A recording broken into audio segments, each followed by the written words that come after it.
Thank you for tuning into the Check Down Podcast, HTX. I'm your host, Robert Lopez. We good? Yep. You good. We're good. I'm your host, Robert Lopez, along with my co-host, Roy Swan, producer, Julio Ramirez. How's everybody doing tonight? Solid. Roy's sharing away. Good, man. His usual Doing great. first Great. minute of the show. Man, that song has got me feeling legit. Man, I just want this rumbling, bumbling, there stumbling. You go, right?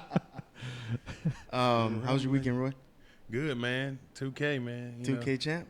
2K. I'm almost at a 99 overall. So. Boy. Julio, how was your weekend? It was great. It was good. You guys got baseball going up again? Not yet. I We're see. doing really small practices here and there, but. You need to practice your social distancing, sir. Yes, sir. What we got today, Roy? Man, we got Coach Sam, man, from Hightower. I think this is gonna be his 2019 was his first year at Hightower. We're gonna talk to Coach Sam, man. He came from Mansfield Legacy up there in the Dallas area. Another guy who came from the Dallas area to the Houston area to coach. So we'll ask him that question we asked last week: where's the best football, Dallas, Houston, or San Antonio? We're gonna ask San Antonio too because we got Carson Green calling in. Well, I think he's gonna do Skype. Reagan High School football player. He's our student athlete of the week out of San Antonio. So we'll ask him as well.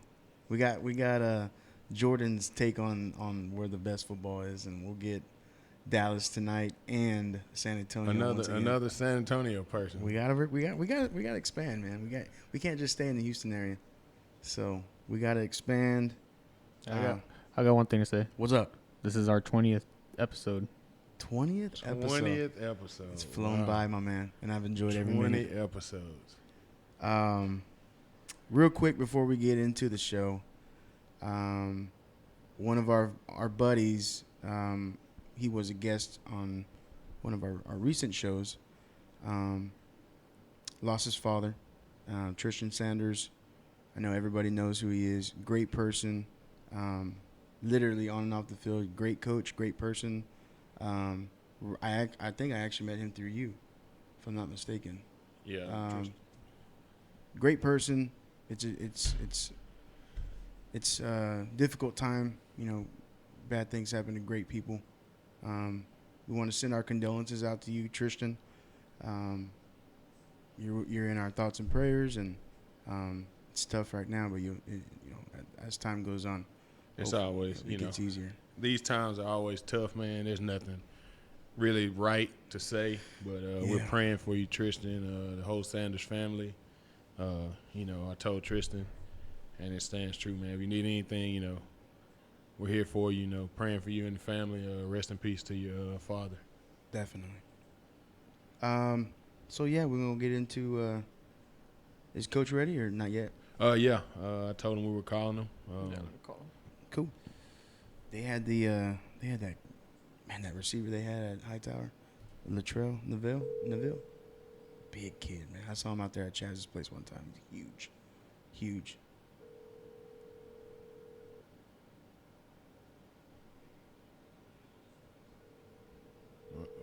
Uh-oh.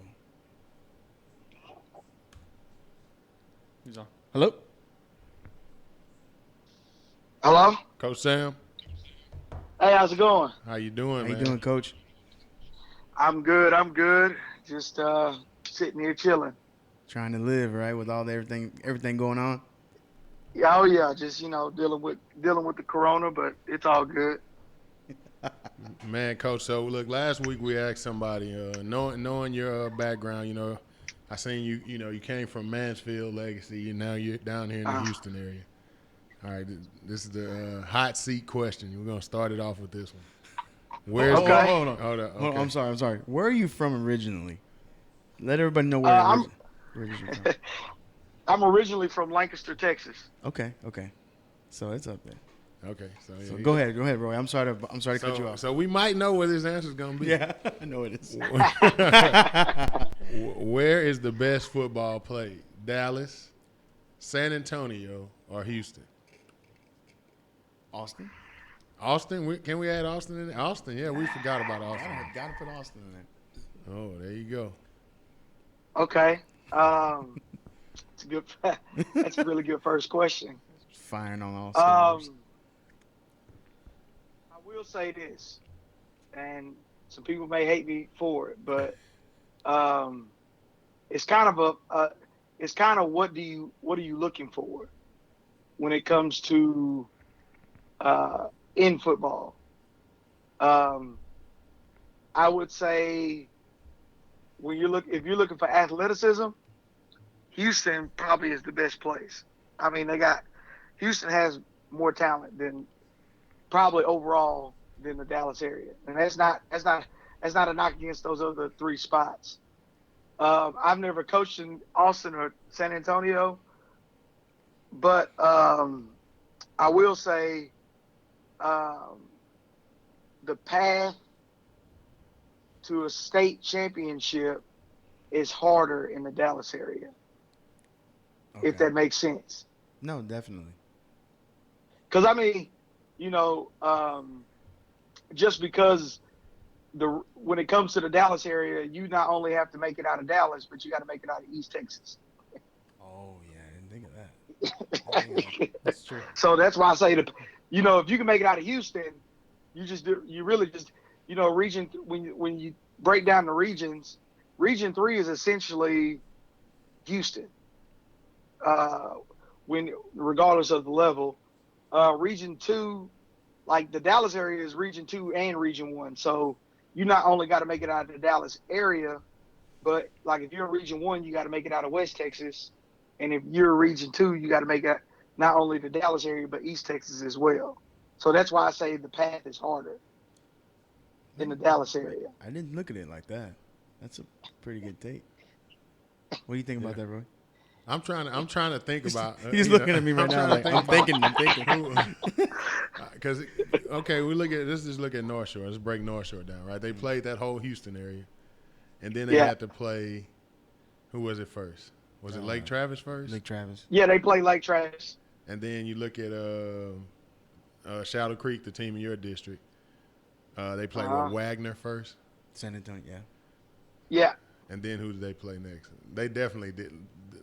Maybe it looks like they got the easier end of the draw in that. Shadow Creek. We're gonna have to break this down, man. Yeah. Like this is something. That's a good question. That's a good question. We're gonna come in here with it written all out next time. Next time. Because Houston plays that Austin area too. So, that Lake Travis, having to beat Lake Travis before you have to go and play. And Westlake is another one too. Yeah, Austin, Westlake. You got to beat those teams. But, yeah. So it's a good question, man. I don't know. Like I think definitely the state game does go through Dallas and Houston, but you can't write those teams off just they're Austin or San Antonio, they're trash. Yeah. You can't do that. No. And that's the reason why I say it's a hard question because you have your Converse Judsons, you got your Lake Travises, your Austin Westlakes, you have your San Antonio Jays, your San Antonio Wagners. I know their head coach and they do an awesome job over there. Your Cibolo Steels. Mm-hmm. Yeah. So that's why I say the path is harder in Dallas just from the standpoint of the different areas of the state you have to go through. Region 4, it's either going to be San Antonio or Austin. Yeah. Region 3 is Houston. Region 1 and Region 2 is DFW plus either West Texas or East Texas. That makes sense. I get your drift. Yeah. I see where you're coming from. So why the move? I'm sorry to cut you off. Why the move? Why the move from Dallas to Houston? Obviously, it's. I'm sure it's just a change in. Is it a big change or a small change? You're the second head coach we've had. Coach Towles had a similar move, right? Yeah. He came from from Dallas to Houston. You came from Dallas to Houston. How does that happen? I would say like coming from Dallas to Houston, it's different, but it's similar, if that makes sense. Okay. Both cities are very, very proud of their city. Houston, a little bit more it's a little bit more spread out, and this Houston traffic is real. I've come to find that out compared to Dallas. But essentially, what brought me here was one of my mentors actually told me about the Hightower job, and he was a guy that I kind of helped me as a young coach along the way, and and he kind of told me about how the Hightower job was open, and so I started researching it and started researching like, okay, they got history.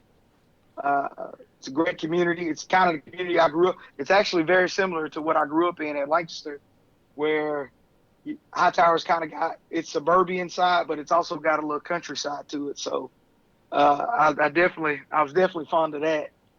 And the opportunity presented itself, and after talking to the wife, she was on board with it, so we made it happen. Coach, we asked another coach, that the move from head coach, from coordinator to head coach. How do you decide when that's the right opportunity? I know Hightower. How do you decide? Okay, looking at Hightower's history or looking at what they did in recent history, how do you say, man, maybe this is not the right time? Versus waiting a couple more years and taking a job. When do you know that's the right job? I think it's all about fit. And I know, everybody wants to climb the ladder and, take this job. I want this title. I want that title. But, one thing that I'm glad that, I had a lot of awesome mentors to help me along the way. I wouldn't be where I am right now. Without the mentors that I had. And one of those mentors basically told me, make sure it's a fit. Don't just take the job just because they're offering you a title. Make sure it's a fit, And, to kind of give you a personal story on that, I actually turned down the opportunity for a job. I'm not going to say where, but I actually turned down the opportunity for a head coaching job and stayed as coordinator one more year. Matter of fact, I turned down 2 that year, just because I thought the fit wasn't right for me. And what I mean by fit is, the makeup of the school, administrative support. Obviously you need athletes to win. If you've been watching The Last Dance, pretty much like every other sports fanatic out there, Phil Jackson's a great coach, but Phil Jackson doesn't win 11 championships without some great players. Yeah. So you got to make sure you at least have players that you can win, and you need to make sure your vision fits with the culture of that community, because you may be a great coach, but if you just don't fit the community, it's not going to work out for you. Yeah, that's true. Coach, there's a lot of people, you're going to hurt their feelings if you start talking about Phil Jackson and all of that stuff, man. 2 weeks ago, we had a debate on here. It was pretty good, man, the Jordan versus LeBron debate. Who you got? I got Jordan.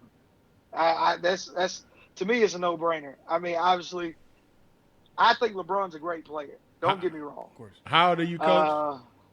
I'm 33. Oh, okay. Wow. That's awesome. It's good. It's good to have that input. Yeah, so I think it's just it's one of those things where a lot of these, like, you can't. I'm telling you, my son's 11. If you go argue with him that Jordan's better than Steph Curry, then he'll argue you till he's blue in the face. No way, Jordan can't shoot the three like Steph Curry. Yeah. Jordan can't do this like Steph Curry. Blah blah blah. You argue with my uncle that Jordan's better than Dr. J. He'll argue till he's blue in the face. So I try to give these guys some leeway in being able to say that LeBron is better than Jordan, but sometimes they just go crazy. Yeah, here's what I say about that debate, and nobody's really been able to rebut me on this. To me, it's 3 things that make Jordan better than LeBron. And like I said, I think LeBron may be the second or third best player to ever play the game. So it's not like I'm slighting him, really. Kobe isn't in that documentary. Kobe says I don't win 5 championships without Michael Jordan. That's one thing. And I know everybody's like Jordan got put out in the first round so many times, but uh, my thing is once Jordan got to the top, nobody else won it until he decided to stop playing. Yeah. Like once he won one, nobody else won it. And then I think the other thing that separates it is to me, and I'll go ahead and put this out there. I am a Dallas Mavericks fan. But when the Mavericks beat the Heat, and all they had was Dirk Nowitzki, let's just call it. I mean, don't get me wrong. I'm gonna have to challenge you on that, Coach. I'm gonna have to. The Mavericks fans love to throw away Jason Kidd, Sean Marion, Tyson Chandler. They ain't great players, but Jason Kidd is a Hall of Famer, right? He will be a Hall of Famer, but to me, that's Jason Kidd. That was the 40-year-old Jason Kidd. That wasn't the first stint with the Mavericks, Jason Kidd. It's an older Jason Kidd. Yeah.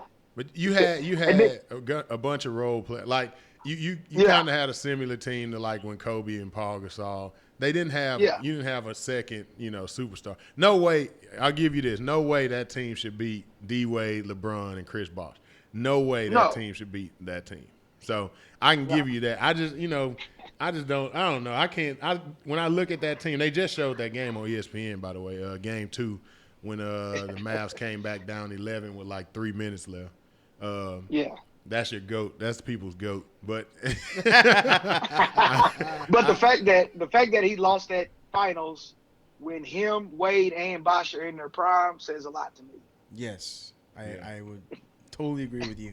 Yeah, we can argue it. I'll argue that too, and I'll argue that he played against an old Spurs team, an old Spurs team with an unproven Kawhi Leonard, who missed 2 free throws, by the way, that could have iced the game. And they took you to 7 one year, and then they beat you in 5 the next year. So you know with those players. So I don't know, man. I just have a hard. I don't think really I try not to make it about winning and losing. Being a GOAT, because I felt like I was decent at football. We didn't do a lot of winning while I was at U of H. So I don't want people to say, "Oh, you're sorry because y'all didn't win while y'all were at U of H." But I don't know, man. I think if you're gonna claim to be the GOAT, you got to kind of take over the league and not let other people have. Everybody's had success in LeBron's NBA. Every star that's wanted to win, they've won. And he's even brought some of them on his team to win with him. Jordan would never do nothing like that. And I think my competitive spirit says, if Coach Sam is the best basketball player and I'm the second basketball player, I don't want to be on teams. No, we got to see the best before we even settle that argument. Yeah, before we even think about playing together, we got to play each other one time. Yeah, I got to beat you or something, do something. But back to the topic at hand, Coach. So you came from the Dallas area. You're up there playing Alito. You're up there playing Highland Park. You're up there playing all of those teams. How does that compare now to playing against? You beat a good Foster team this year. You got to play Shadow Creek. I don't know where you guys landed in the new districts, but this is talking about the last year. You guys beat Roy's alma mater. We're not talking about that, right? We're talking about the good teams that they beat, not the tomato can. Texas City. I went to Texas City, man. That's what he's talking about. Texas City was a tomato can, so we're not going to talk about them. We're talking about the good teams. Oh, man. But yeah, how does that compare? Coming from playing Alito, Lancaster, and those type of teams. I mean, well, not Lancaster, Highland Park, and then coming here and playing, Shadow Creek, Foster, in that district. Yeah, actually, Lancaster was actually in our district, so you can kind of throw them in there too. It's very similar. I tell a lot of people that you have to deal with the football's football, really, at the end of the day. When you play a team like Alito and you play the Highland Parks and those kind of teams, what makes them so tough to beat is, they got – I tell everybody as a DC what makes them so hard to defend is when you may know what they do, but they got some wrinkle off of whatever they do to kind of throw your whole plans off. Like, for instance, when when you play Highland Park, they're gonna give you a lot of sprint out, zone, and all that other stuff. But off of those plays, they got screens and reverses and trick plays.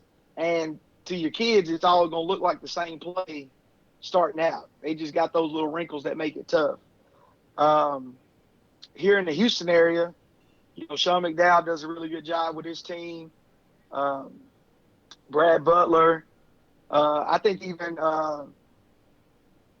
it's hard to say his last name, but the head coach at Texas City, I think those guys do a good job as well. I think here in Houston you have to deal more with power football than what you do in the Dallas area. I think guys have more of a power football type of mentality when it comes to they want to run more power counter. Up in the Dallas area, it's more zone mixed in with the counter and power or whatnot. So philosophies may be different, but I think the coaching jobs are all the same. I think the upper echelon programs, regardless of where you are in the state, they don't change. It's the schemes may be different, but like even Angleton, even though they're wing T and they do all that, misdirection type stuff, that's a headache within itself. So, those top programs, they bring their own set of headaches every week. How do you think those type of offenses, this is, to go a little bit deeper, how do you think those type of offenses affect kids who plan on going to the next level?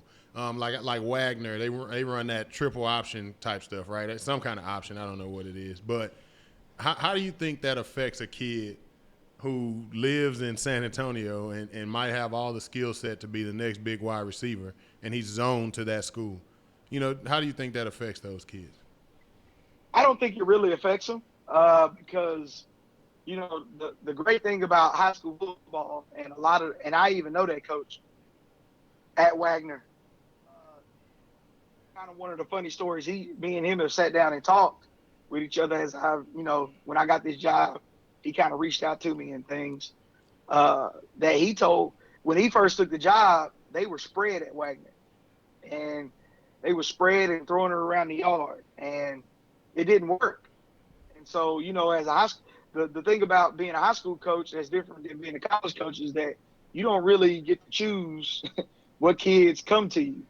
So you got to be flexible with your scheme to make sure that your scheme fits the kids. And that was his whole reason why he went to the flex bone triple option, is that since, he didn't really have the guys to really run spread. So he's like, let me try a triple option.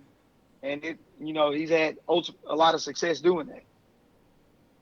That's a fair. I never looked at it like that. I always looked at some of these offenses that run the wing T and the misdirection and slot T, all that stuff. I always thought it held back some of the kids. But I know there's passing in the offenses, and those offenses, because I know San Marcos used to run that back in the day. And I never saw anybody go to college that was – I saw one person go to college. I take that back. And they as time went on, they changed their offense slightly, and more people started going to the next level. Now, I mean, it wasn't no Alabama or anything like that, but they went to the next level. I think I see both sides. Like he's coaching, he's coaching for the purpose of putting the best program on the field. If you don't have four receivers, True. and you got one guy that can play receiver, we can't change the whole offense and say we're gonna get this one guy into college and we're gonna lose 9 out of the 10 games, but this guy will be in college. We'll throw him the ball 50 times a year. We'll suck, but so I get it. It's just tough, because right now the game is throw the ball 50 times.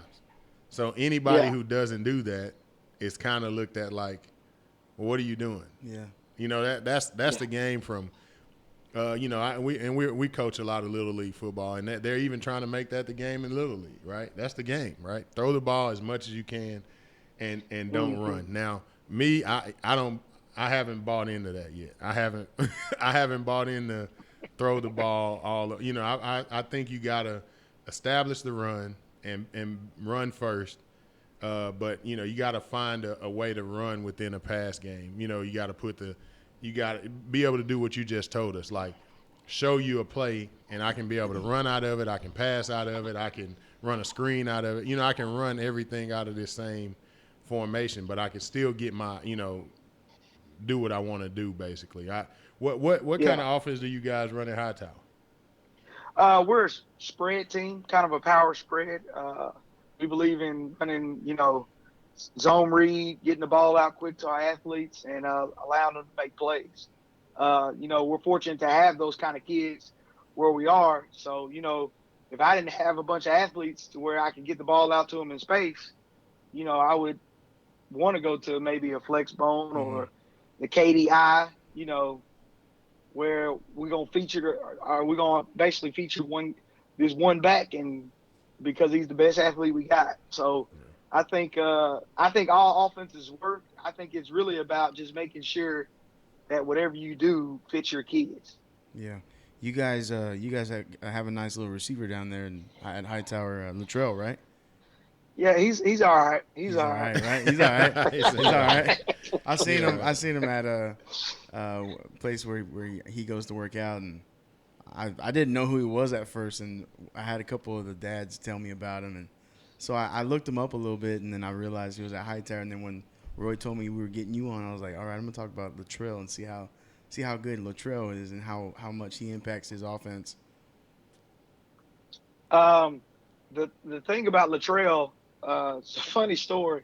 When I moved here, and, you know, towards the end of the summer, you know, I guess there were rumblings in the neighborhood that Latrell had moved into our zone. Mm-hmm. And I honestly didn't know who the kid was. So I was like, all right, whatever. You know, you hear those kind of things all the time when you're a head coach, like, oh, coach, this kid moved here. Coach, this kid's coming. I don't feed into all that. I basically tell kids when they step foot on campus, then I'll know that he's here. And he showed up, you know, right before camp, and he, you know, I kind of made him earn his way. You know, he had to start with the twos, and you know, with a kid with his talent level, I mean, he ain't gonna run with the twos for very long. But you still got to set that precedence that just because you moved here don't mean you're gonna get a free ride. I don't believe in that. I believe in playing the best players we can trust. So, you know, he earned his way, and he started out a little slow just because, you know, everything was new for him. Those coaches at Willow Ridge, I thought, did a really good job, you know, kind of watching some film on him before, you know, once he transferred here and everything. I kind of watched some film on him, and our offense guys wanted to kind of see how we could use him in the offense. And I think those guys did a really good job of putting him in positions for him to get the ball. I think with us, with our passing game, we kind of, because it was new terminology and new everything, we kind of wanted to play him in one position, just so that he could get in the flow of the offense. And he started out a little slow just because the technicalities of route running and him being taught the receiver position. He started out a little slow, but once we got in the district, he started turning it on and actually really turned into a real good player for us. That's the reason I kind of hate this coronavirus stuff, because now he's ingratiated with the offense fully. He knows all the receiver spots. He's constantly texting our receivers coach on, you know, what can he do to get better, things he can work on and stuff like that. And our receivers coach gives him the feedback he needs and is teaching him how to watch film. So I was really excited to see what he could do this spring, but we're just going to have to wait till the fall, Lord willing, to see that happen. Yeah, he's a big sized kid. I'm not a big guy whatsoever, but that kid right there, he's a big kid, man. I seen this. I thought he was a grown man. I didn't think he played. I thought he was a dad, and I was like, he plays ball. He plays football still. So you got a nice little piece to your offense over there, Coach. I appreciate it, Coach. So you know, go ahead. No, I'm sorry. You started cutting out. I'm sorry. Oh no, what I was gonna say is, you know, when you're putting in that spread, and we got a lot of younger kids, but when you're putting in that spread, what is the first thing that you try to teach the guy if they've never run it before? What's the first thing you try to teach the kids? Well, the first thing you need to teach is the center how to snap it, because you can get a snap, you can't run the spread. I mean, there's different ways. Obviously, when it comes to just start with snapping it, you need to make sure that you can get a consistent snap back there. I know some guys go with the traditional snap, where center grabs the laces and spins it back there.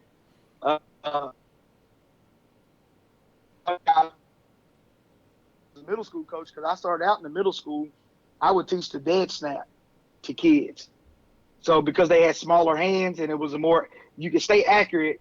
The only thing you would lose is just kind of the pop it would go back there, but the likelihood of bad snaps would happen. And then you need to think about what kind of spread team do you want to be? Do we want to major in zone? Do we want to major in pull schemes? And then in the passing game, are we going to, have pretty routes that go down the field, or are we going to dink and dunk people and just put people in space? So there's a lot of different ways to skin the cat in the spread. But I think it all starts with making sure that you have the personnel to run it, But like I tell anybody, if you're gonna go spread and never been spread before, you better make sure you can get a consistent snap back there. Yeah, for sure. That's true. Can't run anything without the snap. So you guys, Hightower goes, before you get there, they go 3-8. You guys this year go 6-5, lose a close playoff game. First, tell us how do you do that? How do you accomplish that? Basically double your wins, and then where do you go from there? Well, first things first. To answer the first part of the question, how do you do it? You gotta invest in kids, man. They gotta understand that you're there for them. Like it ain't us and y'all. It's a we mentality. So, one of the things I did was I didn't ask the kids to do anything that I wasn't willing to do myself. So if I'm gonna ask a kid to pick up trash around the field house, you better see me pick up trash every once in a while. If I'm gonna tell a kid to do whatever, I better be willing to do it. Otherwise, you're being a hypocrite, in my opinion. Where do we go from here?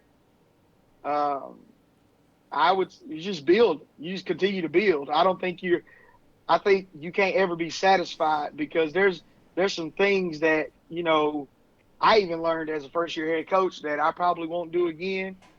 Some things I'm going to build on. But I think a part of being a head coach is also being human to your kids. Like if you screwed up as a head coach, I think it's okay to say, hey guys, I screwed up. I screwed this thing up for us or whatnot. And I think that's how you can move forward and get past any little hardship. You stick by your guns, you have your non-negotiables when it comes to the culture of your program, but you got to be willing to be flexible, adjust, and like I said, if you screw up, admit to it and celebrate the wins when you have them. So I think that's what we have been doing, and we're going to continue to do until they decide to take me out of Hightower. So going into the 2020 season, Mm-hmm. of course, every coach's expectation is to be better than the season before. But what's your message going in? You're going into your second year. What's the message to your team? You haven't been with them that much because of the COVID. But what's your message when you're able to get back with them? What I've told them is we're going to reset the standard. Before I got there, it was 5-5. It was basically a bunch of 5-5 seasons. Obviously, y'all highlighted it with the 3-7 season, which, unfortunately, a man had to lose his job behind it. But, you just reset the standard. You tell them like, look, we don't. I can't. I can't tell you right now how many wins we're gonna have. But what I can tell you is everything that we can control as a football team, we need to take ownership in that and work towards those things we can control. Even with this coronavirus, like we can't control the fact that we can't get in the weight room and grind together. My kids have been texting me when the coronavirus just first hit. They were like, Coach, when we gonna get in the weight room? Can we come to the field house and throw? And we can't do that, but but you can control the fact that you can get online and do your assignments. You can control the fact that we have an at-home workout that you can do, and you can knock that out. So controlling the controllables is big with me, and one of the things I preach to my kids every year, and I always tell them, and I tell our coaches this: if I can make you a better man, I'm going to make you a better football player, and that's what I care about. I care more about that than we got to win X amount of games and we got to get this far. That's a good message. I mean, it's really can only do so much because you haven't really been with them, So that Yeah. and that's a great message, Coach. Like I have these kids when they're young, and I think that's more of what I'm aiming to teach them, man. Like I want to win, of course, and I think winning comes with the stuff that you're talking about. Like when you're teaching people to be better people, they give you a different type of effort and they become better men. So by default, they become better football players. Like a lot of stuff that I try to teach and give to these kids at a young age is bigger than, in my opinion, is bigger than football. Because, football taught me lessons that were bigger than, hey, it's 4th and 1, what are you going to do? In the game, it's 4th and 1, depends on the type of person I am, right? If I'm just a natural quitter, if I'm willing to quit on you at practice, guess what? I'll quit on you on 4th and 1. If you've taught me never to quit, even if I'm not even that great of an athlete, if you put it in my head, don't quit, don't quit, don't quit, and you've taught me that, 4th and 1, you can trust that I'm not going to quit. Even if they got, LeBron across from me, I'm not going to quit. I'm going to give you everything I got. And as a coach, that's really all you want. You want the best that kid has every play. So I think a lot of people miss that message. A lot of people just want talent, and they want these kids to be, I got to have the best kid. I don't necessarily think some of the people that I've played this game of football with were not the biggest, not the guy that you would say is going to get picked first, but they were dogs at the game because they worked harder than people, and they understood that they had to give more of themselves, because they didn't run a 4.2 40. They weren't 6'6", so I think that's a good message, and once kids buy into that, you can pretty much slay giants because that effort is always going to be bigger than that kid who thinks he's, a superhero at 14, 15 years old. Absolutely. So that's the reason why we preach it. So, like we do things to make sure that message gets across, but that's the ultimate message. Yep, that's the message. Well, Coach, man, when this COVID is over, man, we're going to have to get you in the studio. I'm going to let Robert makes a pitch every week, so I'm going to let you hear his pitch. So every week when we have high school coaches on, I made my pitch last week or the week before, but it didn't work with the college guys. But we want to get out and cover more of the high school games, and maybe not every week, but at least once or twice. So maybe we can go out there and we can get some press passes or sideline passes. That way we can go cover your game.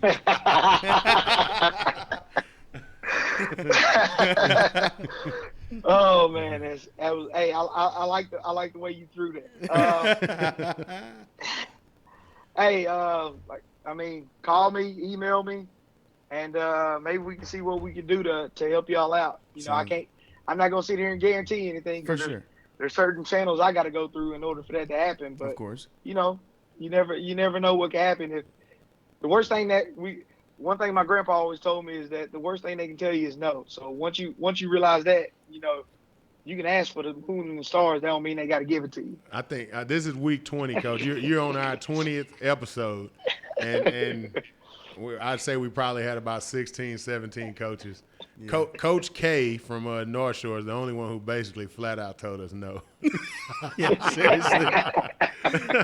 Coach K was like, he he was like, I don't got nothing to do with that. You got to talk to somebody else. So Coach K, he wasn't having it, but you get Robert. Robert shoots that shot every week. He's probably about 30%, but he's got to keep shooting. But man, we appreciate your time, Coach. Good luck. And hopefully, with things starting to lighten up, hopefully, the thing goes in the direction that everybody wants it to go in, and you guys can get back to football, and we can, have a football season. I'm one of those every Friday night guys. I'm watching a game, so. You don't have to give me passes. I'm gonna come check it. I feel obligated now that I've talked to all these coaches to come watch and see what you guys are doing. So I'll be out there, checking you guys out, man. So good luck this year, man, and hopefully everything gets back to normal pretty soon.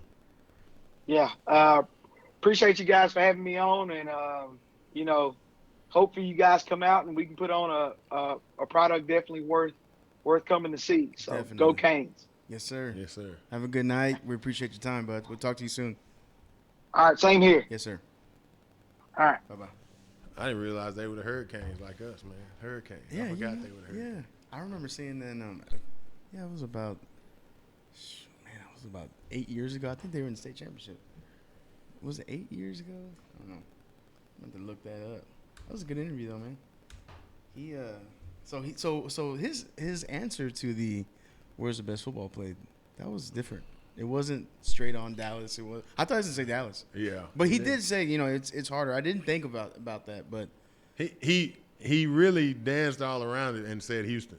yeah, I know, right? Yeah. He said Houston. Did the He Texas says a lot of two-step around talent. everywhere. He says a lot of talent in Houston. He said you want athletes.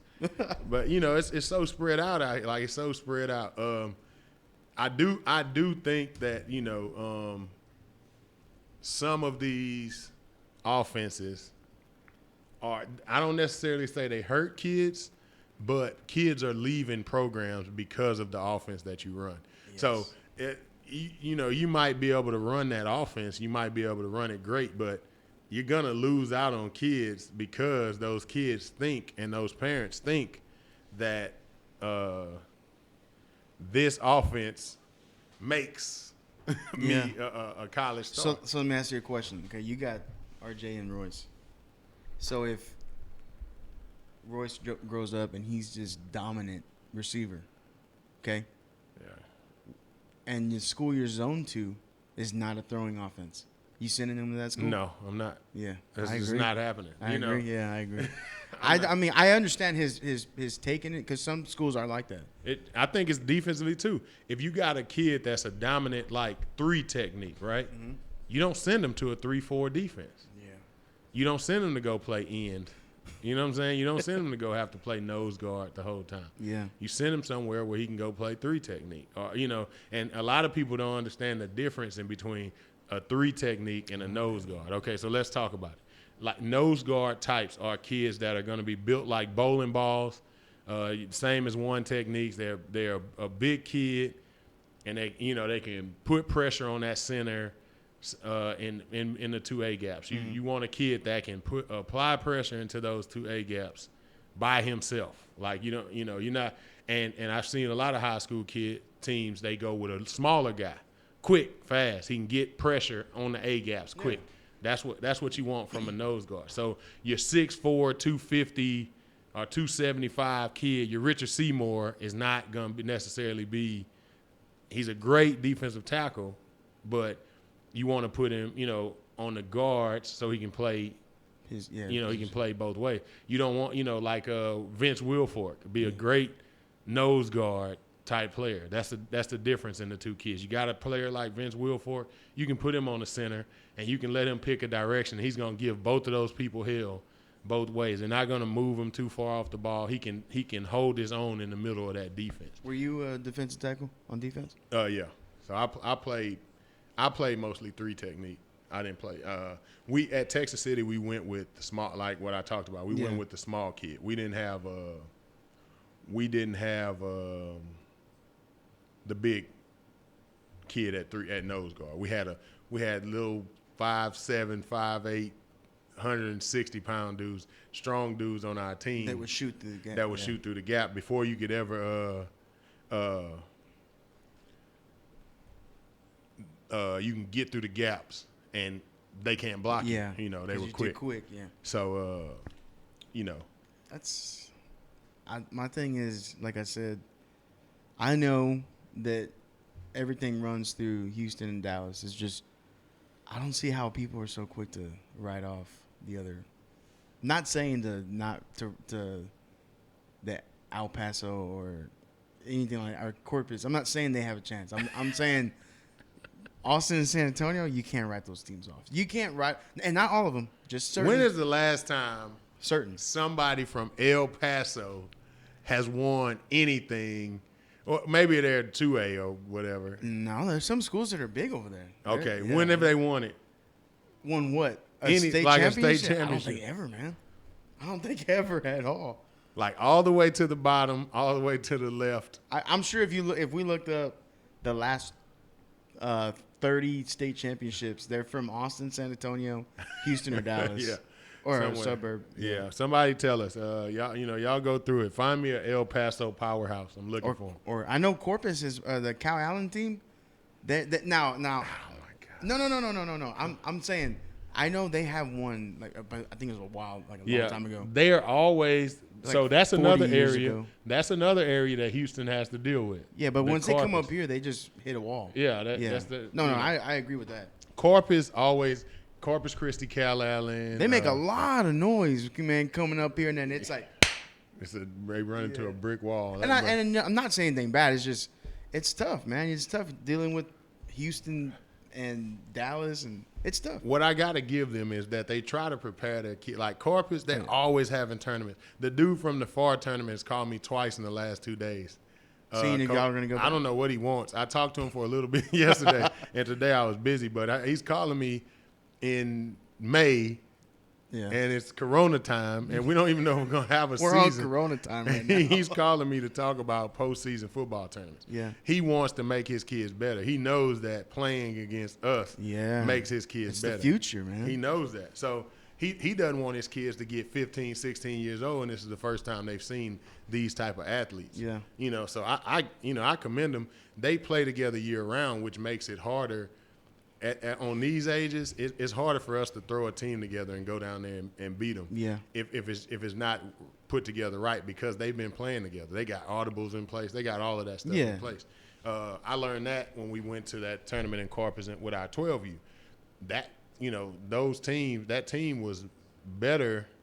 They weren't better than us, but they beat us. They were more in sync than Yeah, they're more like they were willing to run one play to beat you. Wow. If if play A works, they're not going to play B. A, what are we running again? A, what are A? Oh shit. They're not going to change the A play. till they stop it. A the other way. A right, A left. They don't care, and to me that doesn't make football players better. Yeah, you're right. Like to me, if I can run, if I can get out here and run this play and beat you, and run the same play over and over and over, yeah. and my kids aren't getting any better. Maybe that's why as they get older, they have the problems they do. But see, they just want to win. They just want to be able to say, "I beat a team from Houston," of course. or "I beat a team from this area." So going back to you in Texas City, I've been to Texas City like twice, and was it Friday night, town shuts down, goes to the game?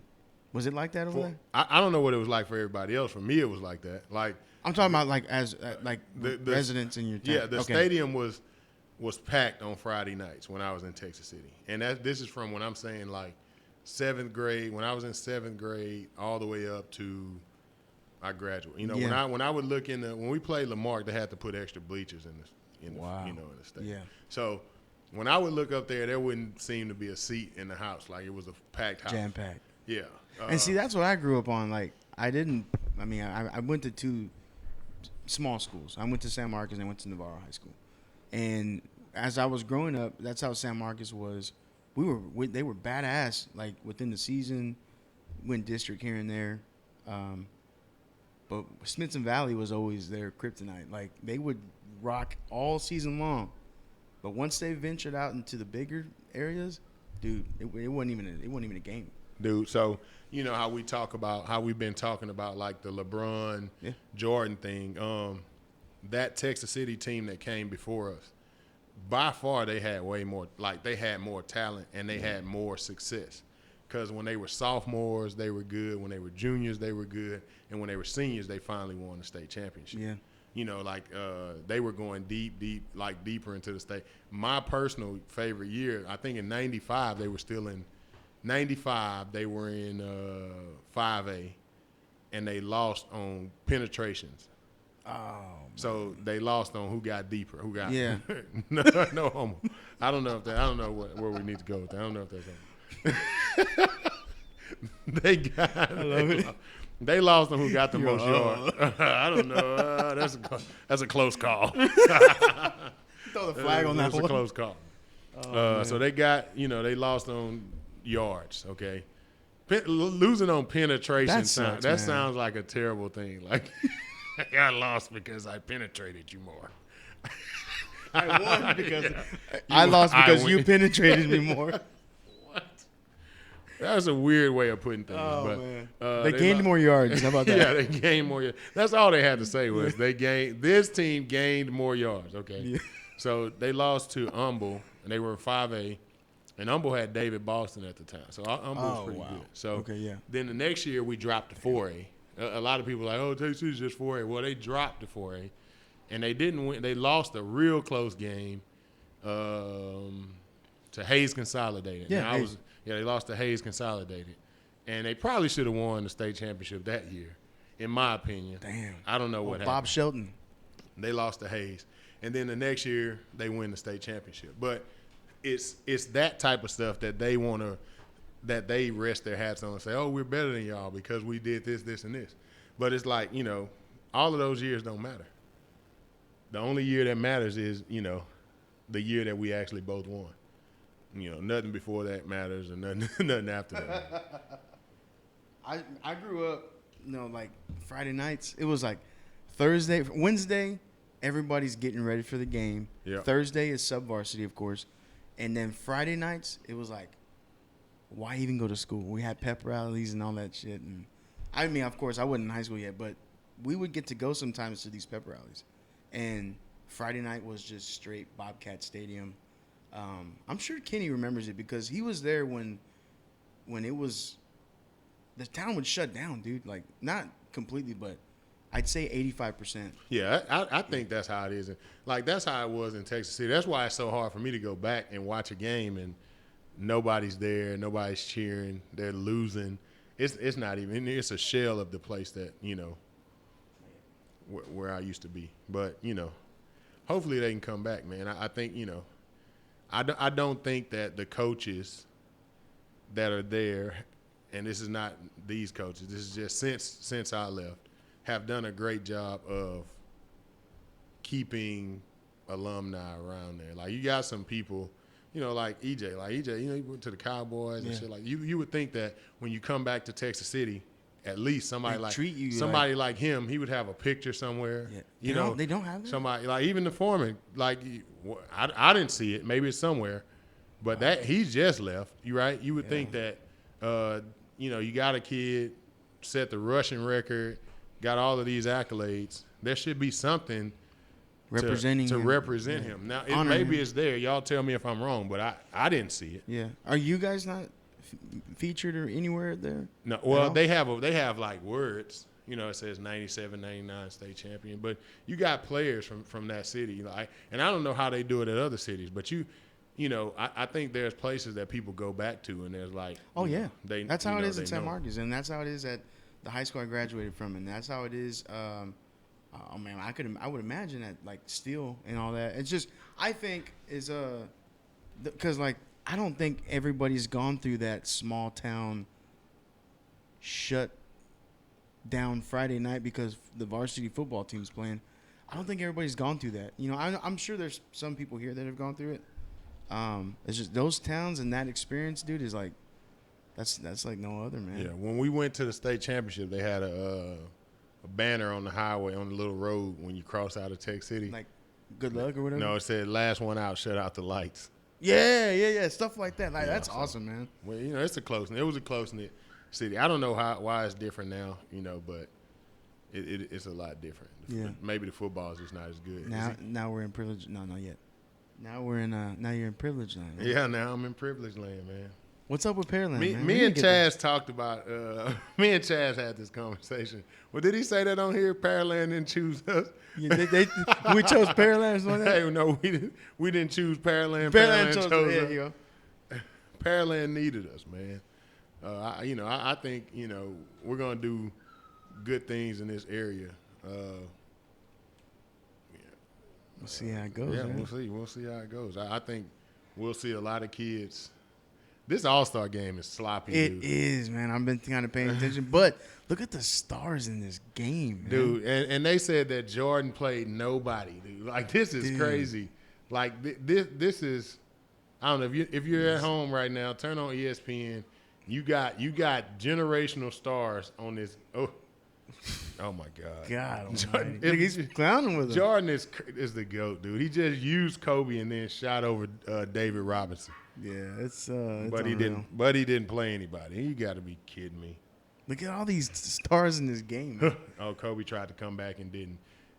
My boy Tim Duncan. My Tim boy Duncan. Duncan. Oh, Grant Hill. Grant Kobe Hill. gets it. Antoine Walker, right? Is that Antoine Yeah. Walker? Nick Van Exel. Is that T-Mac with the ball? No. Oh, no, that's Antoine Walker. Antoine Walker right there. I hated this shot. Oh, no, that's Steve Smith. Steve Smith, yep. Antoine Walker passed it to Steve Smith. Look, everybody's logging on. That's why it's going slow. Now, all of y'all turned it on at the same time. So, let's touch on the draft while we wait for our guest. Yep, let's talk about the draft. Besides, I know I would say who I want to say, but who do you think in your eyes won the draft? Overall. Don't be biased. I think the Dolphins did a pretty good job. Mm-hmm. I think the Dolphins did a pretty good job in the offseason, period. Like, I think they the Dolphins had a great offseason, and hopefully they can put it all together. But I think the Raiders did terrible. You just throw that in there. I'm still on Justin Herbert. I think he just went into the best scenario, the best situation. He's not starting so much from zero. Tua's starting from zero, man. We don't even know if he's going to play this year. Yeah. But Joe is with the Bengals. That's enough said. I think he's going to make them better, but not. I don't think in the first year. But I think the Cowboys won the draft, but I'm not. I think we That's did a great job. I think they did great. Again, like we talked about last week, I don't like the CeeDee Lamb pick. I don't let me not say I don't like. I don't love it. And I don't like that they're putting him in 88. I think that's don't corny. either. I don't. I think you let him come in and you let him develop a number for himself. Sometimes I think 88's cursed, dude, at the Cowboys, man. We had no one's retired that damn number. We had Pearson, and then Irvin, of course, he got hurt, and then we have that. I just don't think you need. But did you hear why Jerry said he wanted to do it? No, I didn't read it. It's because his friend at Arkansas, his last name was Lamb, and he wore 88, and then he passed away recently or somewhere down the road. So why? Oh, who? CeeDee Lamb's friend? No. Jerry Jones' friend. Why does CeeDee Lamb have to wear? I don't know, dude. Seriously, they made it a big deal, and I'm like, that's corny. It is. That's as a Cowboy fan, that's my biggest knock on us. Like, who cares? Yeah. Rest in peace to Jerry Jones' friend, but that doesn't have anything to CeeDee Lamb. not at all. Like, I don't have to wear a number because your friend at Arkansas wore Who it. gives a shit about that? That's what I'm saying. Nobody cares. Let him wear the number he's comfortable with. Don't put no number. And he wanted to wear 10, if I'm not mistaken, for one of his friends that passed away, or his uncle, or something like that. I don't think he can wear 10. Can he? Can a receiver wear 10? Tavon Austin wore 10. He's trash. Oh, he wanted to wear. I thought that dude was 3. His friend was 3, right? Because he always throws up that 3 when he scores. Does he? I thought he threw up 2. I don't know. But I know he said something about 10 because right when he was drafted, he made a comment like, "Yeah, we're gonna rock with 10 this year."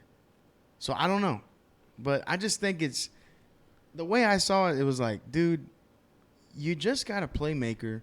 Don't turn him off already. You hadn't even hit the field yet. Yeah, I don't. You know what I'm if he saying? cares. I don't Like- know if he cares, but when we look at our first, I think Arizona did good in the draft. Yes.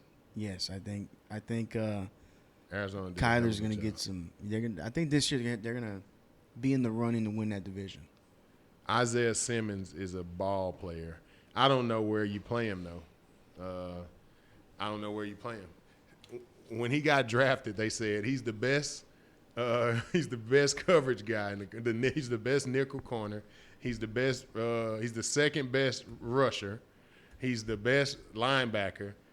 And like it was like 3 different positions that he was the best at, because he played every position at. He played like 5 different positions senior year. So that's a big ass dude. We had a local get drafted from North Shore. he went. It was in the I first thought round. the Cowboys were going to take him. I thought the Cowboys were going to take He Xavier went McKinney. 20. He went 20.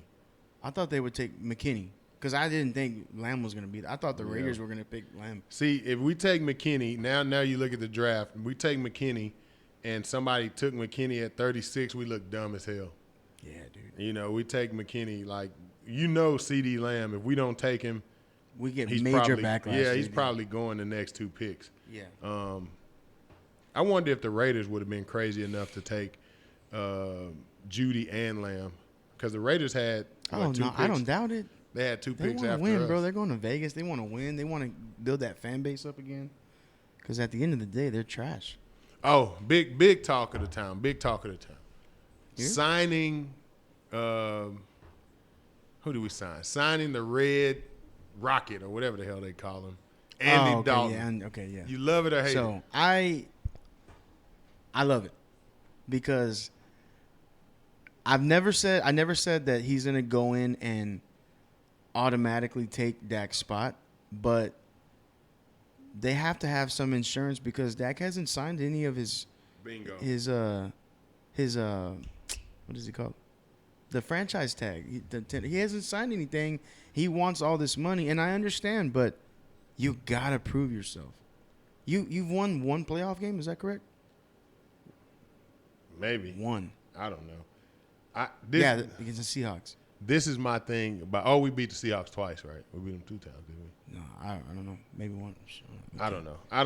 You gotta prove yourself, man. I don't do that. See, this is another corny thing I don't do. Mm-hmm. Oh, we won a playoff game. Yeah. That don't even mean nothing. No, not at all. That means absolutely squat. Oh, we won 2 playoff games. We won a half a playoff game. If you don't win a Super Bowl, it's a busted it's a year. wasted year. Yeah.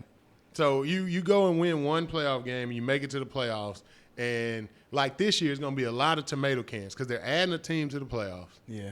And they're taking away a bye, right? So, I finished 14th place and I made the playoffs and we lost. It's just as good. It's just as bad as not making the playoffs.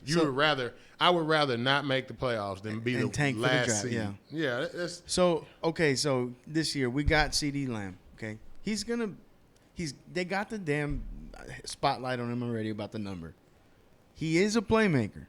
Now you got Lamb, Cooper, and Gallup. Okay, you got Zeke. You got a defense that's pretty good. If the Cowboys don't, and we're not being biased, we're just talking about the Cowboys. What do you do with Dak if we don't win it this year? You don't want to ask me about Dak because I'm not a Dak guy. I'm not a giant fan of what Dak does. Like, I think Dak is okay. Yeah. I don't think he's terrible. I don't think he's great either. Like, I'm not the guy that's like, oh, Dak is doing. I think if you put other people, and I won't say names because then people will try to, oh, no, he did this. But I think if you put other people, I'll say a name. I think if you put Jameis Winston in a similar situation as Dak, Jameis Winston will have similar success as Dak. That's fair. Okay. So, your head coach, you guys just signed, dude. McCarthy signed him for a reason. There's a reason he didn't reach out to Dak. I personally don't think that McCarthy is 100% sold on him yet. Are you 100% so? Dak overthrows the ball all the time. Yeah, he dude. throws errant passes. Nobody wants to. Now sometimes the ball. I remember watching in one game twice. Ball popped out of receivers' hands, and they pick it off, and that's whatever. But he just doesn't stretch the field. I tell you what, Andy Dalton, dude, he's gonna stretch the field. I guarantee it. He don't give a shit. Man. But I'm not saying that Dalton's going to come in and take a spot automatically, but if Dak he's going to apply is pressure. dumb enough to not sign his $30+ million deal, Okay, sit your ass down over here. Yeah, then we get Andy Dalton. Yeah. If Dak says, "Oh, I'm not going to play till," you know how these people do. Yeah, dude. They don't want to play till November. Oh, I'm not playing till November. Okay, well we got Andy Dalton. And if you don't play until November, then you may never play again, or you can go be a tomato can. You think somebody signs him? Another team signs him? Signs who? Like say we let Dak go. No. You think it's Cowboys or nothing? Somebody else will sign him. Don't get it wrong. Somebody else will sign him. He will play. But look at how much trouble these other starting quarterbacks are having. There's other starting quarterbacks that are having trouble getting jobs. I thought Cam would nail a job before Jameis. Now, this brings up, and this is something I wanted to talk to Coach about, that Rooney Rule and hiring. I wanted to talk to him more about being an African American coach. But the black quarterbacks got shafted. Dude, it's written on the wall, man. I mean, there's no way to shy away from it. They got shafted, dude. Dalton gets a $7 million deal to be a backup in a place that already has a clear-cut starter. People basically have shied away from signing Cam, and I mean, Jameis takes a $1 million deal. That's tough, man. Like, that is. Dude, Jameis got pennies, bro. Jameis got nothing. And, if now that could work out for Jameis Winston, like, really well, if Drew Brees decides that this is his last year. And what do you think about Taysom Hill? What do you think about? You think would you take Taysom Hill over Jameis? No. No? What has Taysom Hill done? Well, No. he was a quarterback in college. No. Dude, I don't think Jameis. No, I just don't think his progression is all that, man. No. He's so sloppy about things. Yeah, he is. But that has something to do with the coach too. True. And that's one thing I say. I'm sorry to cut you off. That's one thing I had a little bit of backlash of posting what I posted about Dalton. Dude, Marvin Lewis was their head coach, and their whole team were tomato cans. Like, except for AJ Green, you know what I'm saying? And they had a decent connection. They had a good defense. But it's like, did they ever really develop Dalton? Like, he was forced to learn and to get developed on his own. I don't know. That's just the way I see it. I don't think it's necessarily a bad thing. I don't hate the dog. Like, I think, I get a lot of criticism about my feelings about Dak Prescott. Yeah. I just don't. That dude is not. So you don't think we'll win with him? No. You're saying we won't? We will not win with Dak Prescott as a starting quarterback. I like 40% agree with you. Dak Prescott he just does dumb shit. When we need a throw on 3rd and 7 and we're down 7 to a team that can win, or we're down 1, or we're up 1, any kind of clutch situation, we need a 3rd and 7 to convert to end the game. It's either too high or too low. Dak's not going to make that throw, man. You know how, and this is where I judge. This is where people who don't watch football or who have little small brains don't understand. You come out of halftime of games, right? A lot of games, you come out of halftime and you're up 3. Okay, you're up 6, you're up something like that. You get the ball, you're 3 and out. Mm-hmm. When Aaron Rodgers gets the ball coming out of halftime up 3, he's up 13. With the team that we have, not when he has a bad team. Yeah. Tom Brady gets the ball when he's got a good team, when he's, and I'm comparing him to the upper echelon quarterbacks, and I probably shouldn't. But when guys who win Super Bowls, when Mahomes gets the ball, you know that you got to outscore Mahomes. You know that. Yeah. You know you got to score 40 to beat Mahomes. You can't beat Mahomes 13-12. Yeah. You can beat Dak 13-12. Hell yeah. Dak will put 12 points up. You couldn't beat Romo 13-12. Romo was going to keep us scoring points. We were going to score. We were going to lose circus, 38 to man. 37, but we weren't going to lose 7-3. He might throw 4 picks, but he's going to throw 3 touchdowns. You know, like Yeah, I know what you that, you know, and that was where Romo let us down. Romo would just make the big mistake when he didn't need to. But Romo would keep us in a lot of games that we didn't belong in. Mm-hmm. I don't think that, you know, Dak can be compared to anybody who's winning anything. Damn. The other people are going to have to win the game. The defense, to me, if you want to win with Dak, you say, screw CeeDee Lamb, screw all these offensive players. I'm going to give him some regular free agent receivers, and I'm going to pile every player up on that defense that I can pile. That's how you win with Dak. Do you think keep the ball out of his hands? Do you think that we win this year? There's an extra playoff spot, so we'll probably get that. I love that you're realistic, man. It's awesome. I'm always realistic about the Cowboys. I do think we have a great team that has just as good a chance as anybody, right?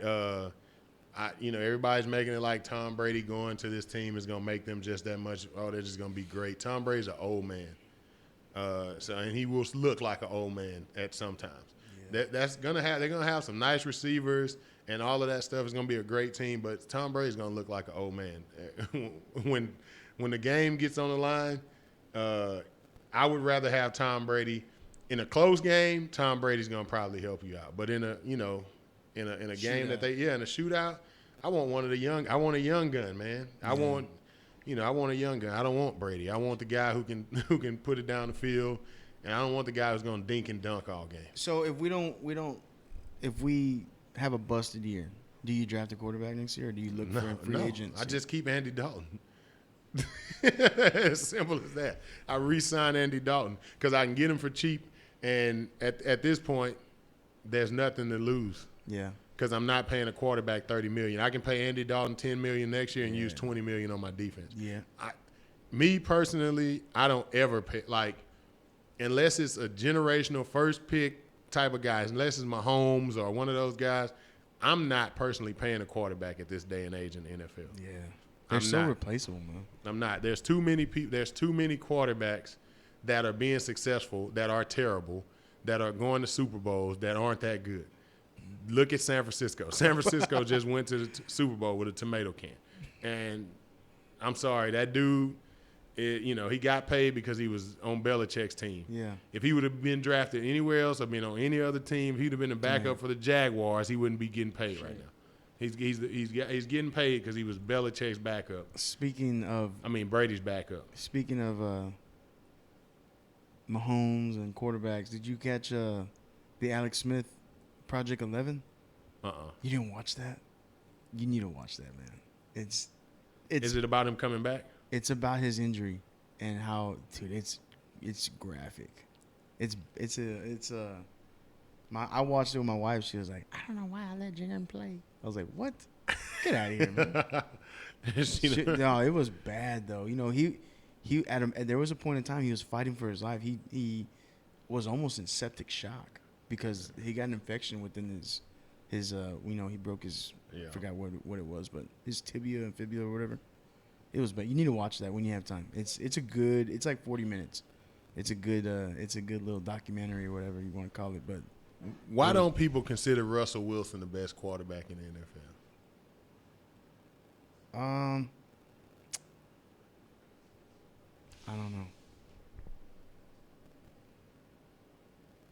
I don't know. I mean, that's a good question.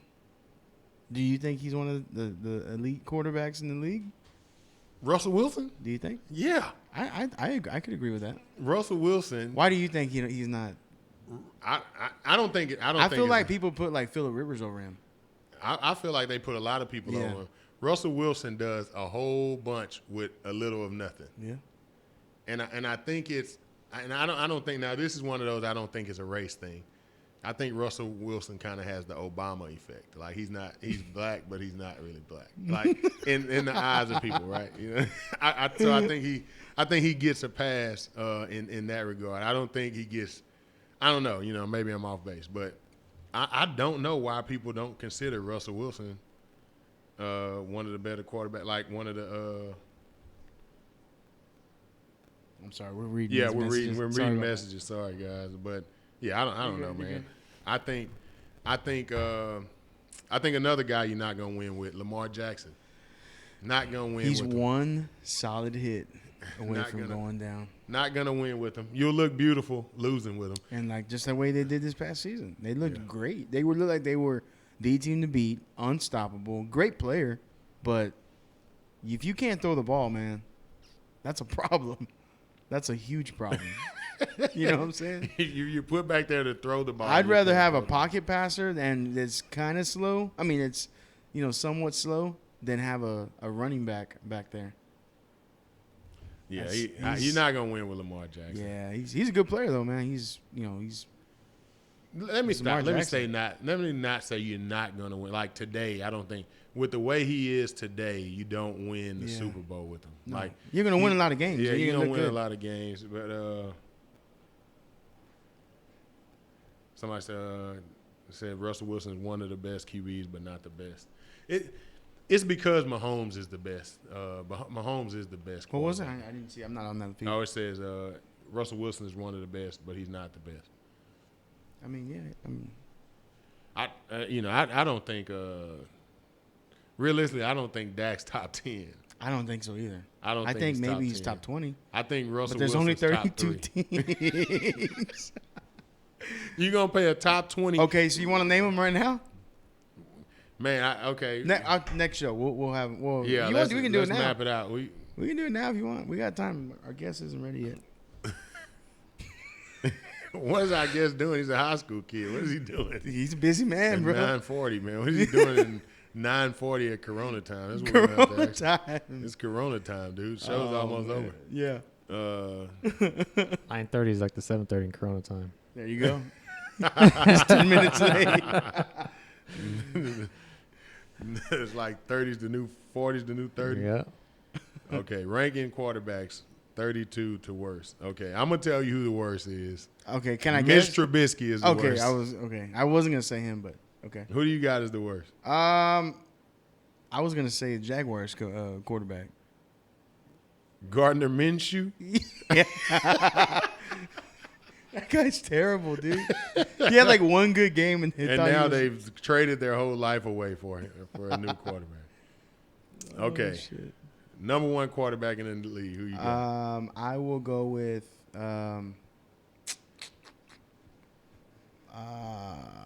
Mahomes.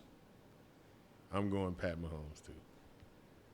Number two. This is where people will be surprised and with my pick. Number 2, let's see. Damn, that's a good question. Okay, hold on. So this and that.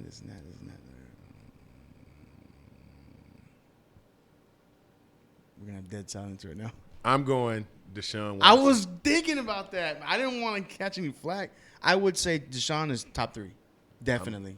I'm going. But I will not argue with that because I was thinking the same thing. That dude makes plays, throwing and with his feet. So I'd take Deshaun over Lamar Yep, me too. in Any a, day. in a quick second. So now we're being racist because we picked 2 black quarterbacks. Okay, so then let's we see gotta if, be- see if the white means. well, I'm not. I can't go that way. yet. Rivers. I'm just kidding. No. Just kidding. Hello. Oh man. Okay, so third quarterback. Russell Wilson. Yeah. Okay, fourth. Let's go. I will go with I'm going Aaron Aaron Rodgers, Rodgers. Drew Brees, somewhere in there. I'd probably put Aaron Rodgers before Breeze just because he can make a lot of things happen with his feet as well. Not too much, but he can scramble here and there. Okay, I'll go Aaron Rodgers. Then I'll go Drew Brees. Okay. Now this is where it starts to get tough. Yeah, I gotta look this up. You got Phillip Rivers, Matt Ryan, Matthew Stafford, Kyler Murray, Jimmy Garoppolo, Dak, Ryan Tannehill, Jared Goff, Josh Allen. Jared Nick Goff Foles. was good, but he was good because I think Tom Brady is next. You can't go. Oh yeah, yeah. Any I'm of sorry. those Yeah. guys. Tom Brady. I think there's a major drop off though after him. Yeah, now that's top 7. Well, you can put Phillip Rivers in there. Oh, we didn't go Lamar Jackson. Lamar Jackson's Yeah, up we there. did. No, we didn't. Okay. Right. Lamar Jackson is top.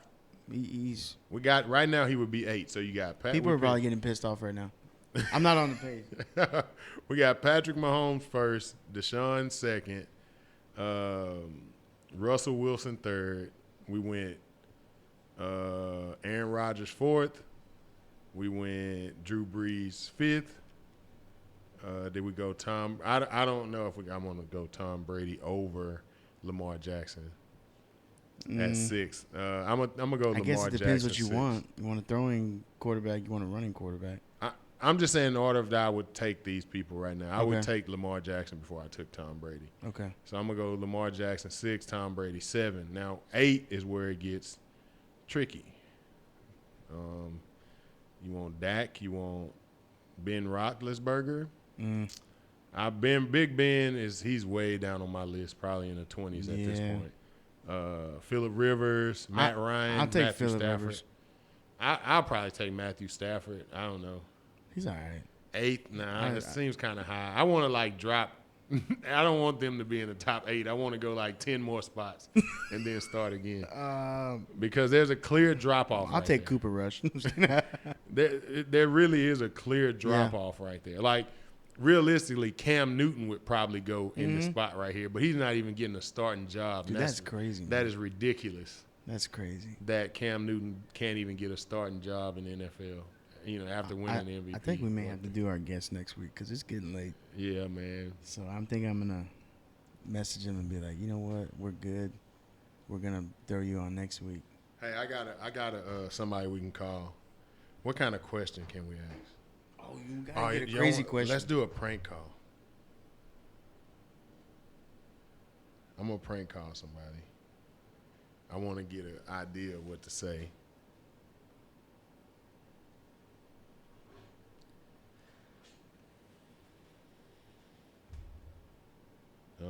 Y'all give us an idea. What can we prank call somebody and say? I need an idea. Should Dak sign his franchise tag? Oh yeah, who's gonna take that? Dak gonna be or what's his name gonna take it? No, I think. Well, if he doesn't sign him, doesn't want to play, then hey, go ahead and sit your ass down. We'll roll with Dalton. But Who would you rather have? I mean, Dak could probably do more with his legs if he needs to scramble. But I mean, I think honestly they're almost. I don't want to say equal, man, but they're almost equal. They both. I don't know. Dalton has more experience, so I don't know. I don't know, man. I'm gonna say something right now, but people are gonna bitch at me back home. I would say that passing wise, I think Dalton's a little better. Then who? Dak. I ain't touching that one. Forget I touched it. Never mind. I ain't touching that one. Delete what I just said. They're gonna be like, oh man. No, I like Dak though. Don't get me wrong, but Steve says Robert on some drugs, man. Steve needs to worry about his damn Raiders not sucking. Hey, I gave you a number. So what I'm going to call this person to say is that I got used condoms for sale. Wow. Wow. Okay. What? Practicing safe sex. No, I'm gonna call him and say, I got the coronavirus vaccine. Dude, that's so wrong. That's so wrong. That's so wrong. I got the vaccine. Whatever you want. I'll support whatever you want. I told you that from day one. See that? Traylon, we didn't say Dak was trash. Oh, no, negative. No, not at all. We Not didn't at all. say Dak was trash. And see, again, these stats, in the NFL right now, a tomato can throw for 4,900 yards. Yeah. It's a passing game. I don't want to hear that. Romo was putting up those same numbers with more touchdowns, and everybody was calling him trash. So I don't want to hear that he's not, I'm not saying he's trash, but those stats are meaningless. You ready? I need to change my voice. Roy, is this you? Let's try it. Let's call him now. Oh shit, we are doing this.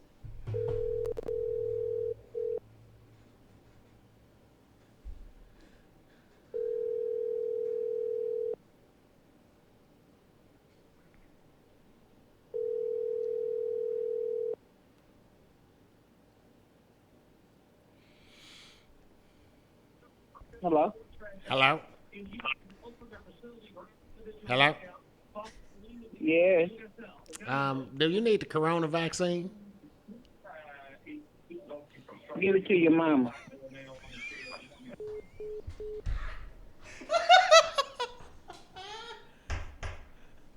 Give it to your mama. Oh man, that's another sound bite right there. Dude, hell yeah, that is. Are we working on those? Yeah, I'm working on it. I got one already. That's awesome. Give it to your mama. Dude, that's awesome. He's all, hello? Hello? You calling somebody else? I got Junior's. Oh, man. Hey, y'all, that was my mom I just called. Oh,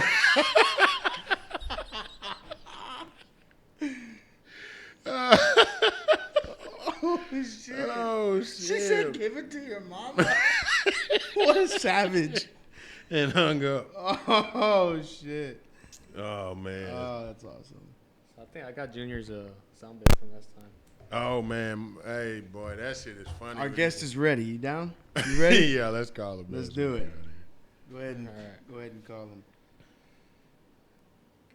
Oh, hold on. Hold on. Give it to your mama. Oh man, that's funny. Oh,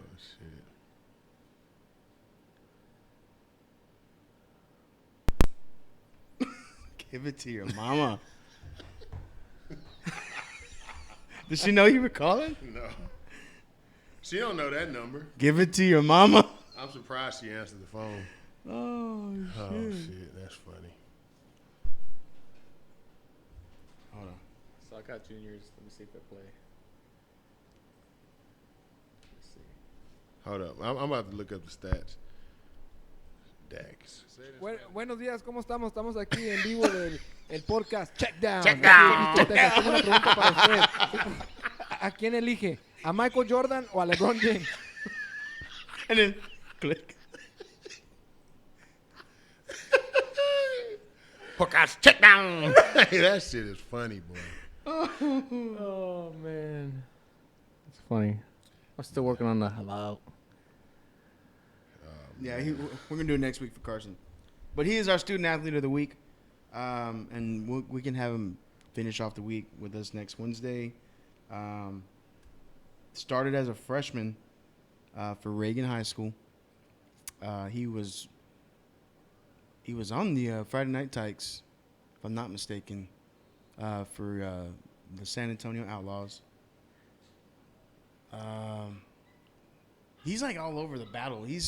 He's on the I seen all of that stuff. battle of on the cover of their website and their Instagram page, and he's everywhere, man. And he travels to go compete on a 7-on-7 team.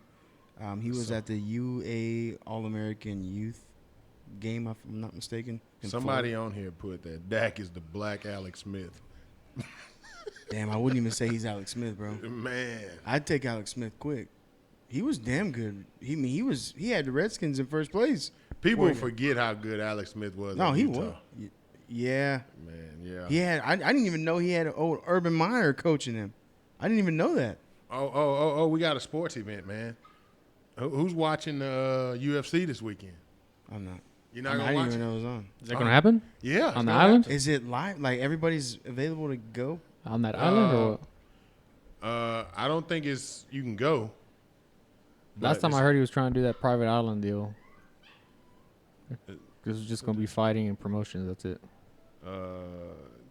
UFC. Let's look at it. UFC this weekend. Well, the credit union popped up. UFC fight. Man, dude, I can't believe you're not going. This is the first sporting event in months. This week, I'm gonna be back home in San Marcos having some adult drinks. So you just This canceled. is the first time I'm drinking since bad decisions I made when I called you. Yeah. That was so bad. That was so bad. I should have called Julio Jr. too. Should have called Steve. But I watched that live too. After I talked to you, yeah, I watched y'all on live for like an hour. you did, Yeah. dude. I watched y'all on live taking shots. You were cursing at people. I was. Yeah, you like, oh man, give me a shot. You telling your wife, go get me a shot. Go give me another shot. She said, she's like, I was like, Robert's talking. she was like, you need to calm the fuck down. I was like, all right, I'm sorry, babe. I can't find the fights, man. But UFC this weekend, people. Dana White's a piece of Mr. Hanky for charging for that. Oh, for For real? charging for that. So it's open to the public? No, you got to pay. It's pay-per-view. Oh, I don't like Yeah. buying UFC pay-per-views. Dude, there's nothing else to watch. Like this is literally I'll just turn on some highlights of Jaren and I'll just watch that shit. I don't like paying for not UFC. Just because that shit can end in 10 seconds. I did it when Ronda Rousey fought Holly Holm. No, what was it? Amanda Nunes? Yeah. Dude, it lasted like a minute. I was like, Okay, May 9th. Ferguson versus Gaeth. Smith versus Tahara. look, there it is right there. Overeem versus Harris. Oh, no, that's May 16th. Oh, no, these are different fight cards. No, that's it right there, isn't it? Yeah. Hey, so I got a 249. question. Would you rather have a WWF belt? $84.98, dude, is how much it costs. That's whack, dude. $85. He's gonna take Hey, give me some of that that stimulus. stimulus check. $84.98. Would you rather have a WWE belt, championship belt, or would you rather have a UFC belt? Like, say for the Canes this year, I'm gonna get one. I like the UFC. I hope my wife's watching. I'm gonna get one. You like the UFC one, Yeah. dude? I'm thinking about getting one. Do you know how much that shit is? Like $700. Wow. That is 14% of your Corona check. What are you talking about? Oh, That's 14%. damn. It should be here. Welcome back to this and that. We're sorry that, Wow. unfortunate events happened. We're gonna give this one's on us. 84.98. You're gonna have views, Well, I'm gonna tell y'all next week we're coming up with another debate topic.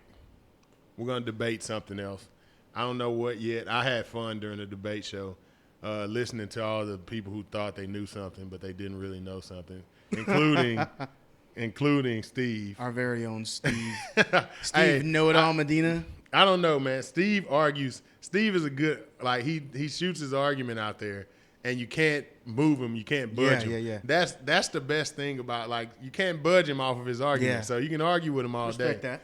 but you won't be able to budge him. I think that's something that he has in his. He'll say something. He's like, hold up, let me finish. You gonna let me finish? You gonna let me finish? He's Calm about down, to say 4A. something. Hey, but you know what's crazy is that all week long we talked LeBron and MJ, and then he came in here and was like, Kareem's the best.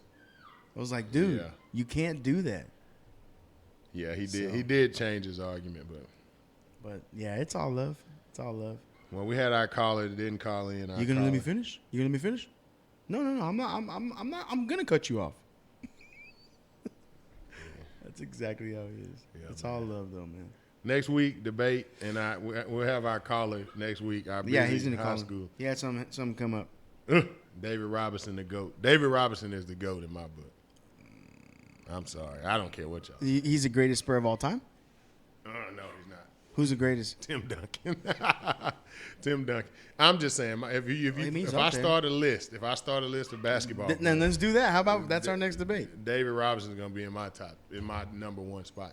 Then Allen Iverson, then Tim Duncan. That is my top three. Then comes the list. Why'd you like of everybody. Iverson? Because of swag he had? I think Iverson was the first person that when I watched basketball, who I related to. Attitude? Yeah, Allen Iverson looked like he was from the streets. Allen Iverson didn't look like he came from a good neighborhood. Like all the other Oh, boy stars, went to Georgetown, dude. Yeah, all the other stars. Think about it. All the other stars before Iverson like that were like stars of the league were like, you know, Kobe's, you know, oh, I'm 18 and my dad was in the NBA. Iverson looked like he might have avoided a drive-by before Phillip he came Rivers. and put 50 on you. Hello? You know, I don't know. Give it to your mama. Man, I'm telling you, dude. Iverson. You know, Iverson was my the guy. first reason. I remember I bought a pair of his shoes, and it was the first reason, the only reason I started wearing the finger grips. Remember the finger Yeah. grips? Yeah, dude. I started wearing those. I sucked at basketball though. So. Iverson made everybody. Iverson, tell the truth. When you saw Iverson, you thought you could be in the NBA. Oh hell yeah! 'Cause Iverson was little. because of his height. Yeah, Yeah. See, Iverson was. Iverson Really, I was a tomato can dribbling the ball. Iverson was what made me think that if my big ass could start doing the crossover, I might have a chance. Hell yeah! If I can cross you over, I could shoot. I could be in the NBA. I did the crossover the first time I crossed myself where I fell. See, you like, you know, Michael Jordan. You want to be like Mike, but you knew you couldn't be. Yeah, hell no. Allen Iverson 6 foot. Oh, I'm 6 foot too. I could be like 6 foot? Yeah, I think he's 6 foot, God 6'1", damn, he's somewhere big. in there. But you know, Allen Iverson was the first person I felt like I could relate to.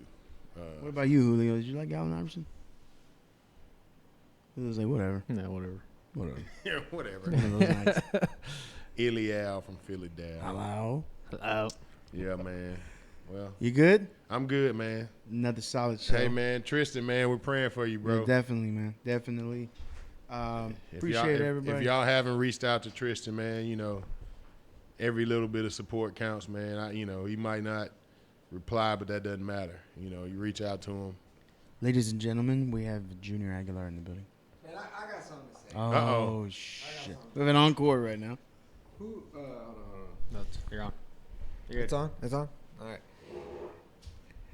Greatest Spur, and you guys are not going to talk Tony Parker? Are you serious? No, he's not the greatest. He's No? top 5. Oh, He's man. top 5. I love Parker. I met him. He's a good dude. But He's like, no. he's not. No, David Robinson? I'm gonna tell you like this. Tony Parker is like, and I hate these arguments, like, because I love the Spurs, but Manu Ginobili and Tony Parker are only names that we know because of Tim Duncan. Yeah. If they get drafted anywhere else, they're nowhere no Tony near. Parker. No, Yep. there's no Tony Parker. No, I think you think Duncan had a better career than Gervin? You think, Yeah, who do yeah, you think 'cause the greatest Spur of all time is Spur? I mean, Duncan. Duncan. by far. He never. He did he ever miss the playoffs? His first year when he came in the league, they got eliminated by the Jazz. Yeah. And I think it was 7 games. It was 6 or 7 games, Something like that. somewhere like Never that. missed the playoffs. Never missed the playoffs. 5-time champion. 5-time Should have been champion. 6. One shot stopped him from having the same record as Jordan, dude.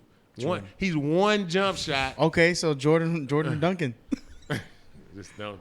Just kidding. I'm just saying. That's a good one. So Jordan's definitely. When we sit here and just throw LeBron over people and we throw Kobe over Yeah. people, we just say, "Oh, they're better than people." Like that's because we like the guard play or the skilled player play. But when you really just look at it, like those players, Shaq, Garnett or Duncan? Duncan, Shaq or Duncan?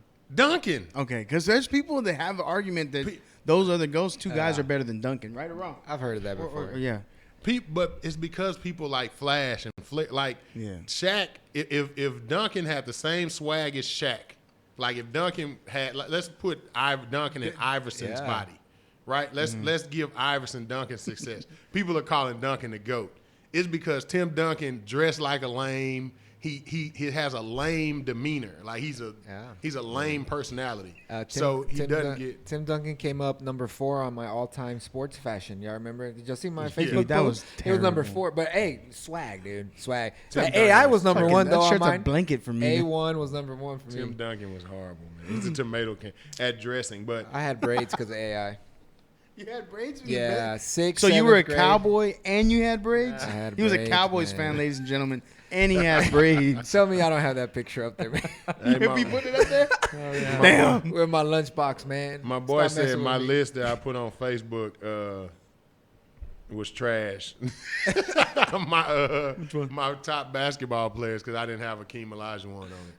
Oh, But dude, I'm a Spurs fan. Like, you know what I'm saying? Yeah. Hakeem was good. Hakeem may very well be better than David Robinson. Yeah. But in no list am I gonna ever put Hakeem over David Robinson. So David Robinson is my favorite basketball player of all time. Period. I don't. Did you meet him? Jordan. Did you meet him? No, I've never met him. really, you like him a lot to where I feel like you've met you. No. You'd be like one person that met him or something. But see, when I was a David Robinson fan, nobody else was a David Robinson fan. That's the beauty of it. You know what I'm saying? You've When been I from was day one. I was a David Robinson fan, picking the Spurs on video games, scoring. That's the first player I scored 50 with. That's the first player I won championships with. You know, David Robinson scored 70. We in did the it game. together. Yeah, he did. He scored 70 in the game before we went out. You know, and they got hurt or whatever. You know, David Robinson's legit, man. Went out a champ too, man. Yeah, Went out a champ. 2-0. He's 2-0. Yeah. No. 2 and 3. No, 2. Yeah. 99 and then No, he's 2003. 2-0. He didn't lose any Yeah, championship. true. Wow. Question for both of you before we get out. Yeah. Elijah or Duncan? Man, I'm gonna be honest with you, man. I was way too young to see any of the Olajuwon stuff, so I'll go Duncan. But looking back at it, because of through this happened? Michael Jordan thing, man, Hakeem was a bad dude. Like, Oh, no, you know, like definitely. Okay, that's next week's debate. Hey, if you were the Rockets back then, who would you pick? Jordan or Olajuwon? Oh, Jordan all day long. No, you wouldn't have. If Knowing what you know now. yeah. But when they picked, okay. when they picked When they then, they picked. made it absolutely the right pick. Okay, so hold on. Are you talking about when they were drafted? Drafting. Yeah. when they Oh, were okay. My drafted. bad. Well, I wasn't alive back then, but Dude, what year were you born? 90, dude. Oh. I wasn't alive. 30 years old. I just turned 30. I was 91. I'm not this short old man, dude. Hello. Hello. But Oh man, that's I would have now. No, of course, knowing now, I would go with Jordan. But I didn't know anything about Elijah until I was like 4, and he was with of course, with the Rockets. I didn't know Yeah. anything about him. And then as I got older, I realized he was a big deal.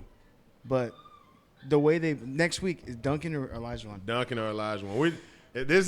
Duncan's not gonna get any credit. Dude, but we're in this Houston, argument. dude. Everybody's gonna say it's Elijah on. That's how it's gonna be. Everybody's gonna say it's Olajuwon, and a lot of it won't even the real true facts won't even matter. Yeah. But it's cool. We'll have it. There you go. Duncan versus Elijah on. I'll take Duncan Don't miss it. all day long. I mean, Mr. hey, Fundamental. Duncan never won back to back though. No. Ooh, save it for next week. True. You're right. But how many championships does he have? Yeah, he does. How many does Elijah have though, for real? 2. Just two. Okay. And he had a loaded ass team too back then. Yeah, Correct? I mean, yeah. yeah, dude. Like, So you could arguably say he's a bust like LeBron. I'm kidding. Who? Elijah Wan. I'm just kidding, bro. I'm just kidding. I'm offending people right now. They didn't Look stop tuning in. at this Rick dude. Rick Smith. Smith. Dude's an animal out there. But I'm man. saying this is 1998, right? This is only 5 years before LeBron, where they try to act like, oh, Jordan played against nothing but trash cans. This guy's in the All-Star game 5 years before LeBron. Dude, came that's into a hell of a roster yeah, for looking both back at sides. it, dude. Penny Hardaway was on the Hey, team. and those What was uniforms are so vintage, man. that? Jason Kidd, look, a young kid. Yeah, Kings. with hair. That's Elijah, awesome. Duncan's got more MVPs. Duncan's got more Finals MVPs. I will put Duncan over the Duncan's Dream. got Damon, more you're a good all man, NBA Damon. first team. You're a good man, Damon. Duncan's got all NBA teams. Duncan's got more all Coach defensive Carter's teams. watching. Duncan's got all. Now Keem's got 2 Defensive Player of the Year Oh, and that's 2 cool. rebound leader That's and cool. block leader, and Duncan's got a Rookie of the Year. Yeah. Now Keem leads in the stats. 21. Keem averaged 21-11. Duncan did 19 and 10. So so like the way I threw the stats, I mean threw the rings out with LeBron and MJ. Do you throw the rings out with these guys, or is that what you focus on? The We ring. can throw the rings out. Like I like to look at these honors and awards lists, Mm-hmm. right? Season MVP. Duncan's got 2. Olajuwon's got 1. Mm-hmm. Does that not mean anything? You know, like Finals MVP. What do you say- Duncan's got 3, and the one that Kawhi won, Duncan should have won. Yeah. That I guarded LeBron MVP trash is garbage. True. that the other dude from the Warriors that's got an MVP. Iguodala. Iguodala that Steph should definitely have. Like that is a trash. Oh, I guarded LeBron. Yeah. You know that all that is a new award. You know that's some new. Oh, you guard LeBron, you get the MVP. No way. No. No. All defensive teams, 15-9. Wow. Okay, so what do you say to someone? Because someone's gonna come with it. Well, they played in different eras. They really didn't. They kind of meshed. Kind of crossed over. Yeah, they kind played. of meshed with each other. Duncan is on the back end of Elijah Wan's, but Elijah Wan he fell off. Now they are in different eras. Duncan did. Elijah Wan's drafted in '84. Duncan's '97, dude. Something like that. True. 13 years apart. Yeah, so there. But Hey, but you ain't lying about Olajuwon though, because I remember him when I was little. Like he was with the Rockets, and out of nowhere he went to the Raptors, and that was it. yeah, He like Elijah fizzled Wan, he Yeah, was like right. he fell off drastically. But Elijah Wan was a good player. man. Oh no, definitely. I'm Go not. Cougs. Yeah. Elijah Wan had more points. Duncan's got more rebounds, more assists. Elijah Wan was the better defensive player by far. Elijah Wan's the better defensive player by far. That's Let's hear what Steve's gonna have to say about this. Yeah, he's probably gonna say Kareem. You know, Steve's negative Nancy over here. he's probably gonna say. He'd be like, no. You know Kareem. what? Kareem Elijah won all week, and then Kareem's the best one. Yeah. I mean, but looking back at it, I mean, Roy's right. I mean, you look at this '98 All-Star game. Man, there's a lot of stars, bro. You got Dude, cross there's a lot. like at this point, Tim Duncan has 0 titles. At this point, Kobe Bryant has 0 titles. Look At at this Antoine point, Walker, dude. Shaquille O'Neal has 0 titles. Watching this game, all of these at this point, right now, Kobe is considered one of the best players ever. 3 of these guys in this game are considered the best players ever, and at this point, they didn't have nothing. Yeah. Not a ring, not a nothing. This is probably some of their first All-Star games. I think this was Duncan's rookie year. Maybe his second year. I think is his second year? Oh, yeah, if it's 1998, this is his rookie year. Yeah, his rookie year. Man, who said the East was weak? Look, they're blowing them out. Shit. Like, what- Eddie Jones, Eddie baby. Jones. Hey, the Lakers had Kobe, Eddie Jones, and Van Shaq. Exel and Shaq. Oh, and they're all on. Van Exel's on. They got 4 All-Stars. Yeah, dude. Yeah. I'm telling you. And guess who finished second that year? Not the Lakers. Not the Lakers. You don't, you know. Oh, but yeah, man, these teams were terrible. The Utah Jazz couldn't beat anybody. Shit. The Utah Jazz were beating the Spurs with Tim Duncan, dude. Yeah. Like these are not old teams. The same Spurs, the same Tim Duncan that owns LeBron in the finals. Yeah. Dude, yeah. Even the Blazers were pretty scrappy through yeah, that. Through what was that that? What was that big ass Russian looking guy's name is? Arvydas Arvydas Sabonis. Sabonis. Oh, look at Dude, Rick Smith. that guy right there. Rick Smith just threw that. Dude, Smith was an animal, dude. Yeah. Mm-hmm. Yes, he was. He was an animal. I know that has to hurt Larry Bird, man. Well, now Larry Bird beat Jordan. Dude, Under Siege. Under Siege, Dark Territory. Damn it, boy. Great movie. All right, man. All right, man. You guys good? See y'all next week. Julio. Tomato cans. Hey, next week, Duncan or Elijah Wan? Who do you got? Duncan or Elijah Wan, come with facts. Don't come with, ooh, blah, blah, I'm a Rockets I'm fan. from Houston. I'm from Houston. Same people that's going to probably say Slim Thug's a better rapper than Tupac because they're from Houston. I don't want to hear that crap, man. Get a good argument. Ooh, shots fired. Don't come with a whole different player either. There you go. Yeah, it is Duncan Versus. Elijah Wan. That's it. That's it. That we don't is want to hear it. about Shaq. We don't want to hear about Lou Alcindor. We don't want to hear about none of these people. 2 people. That's it.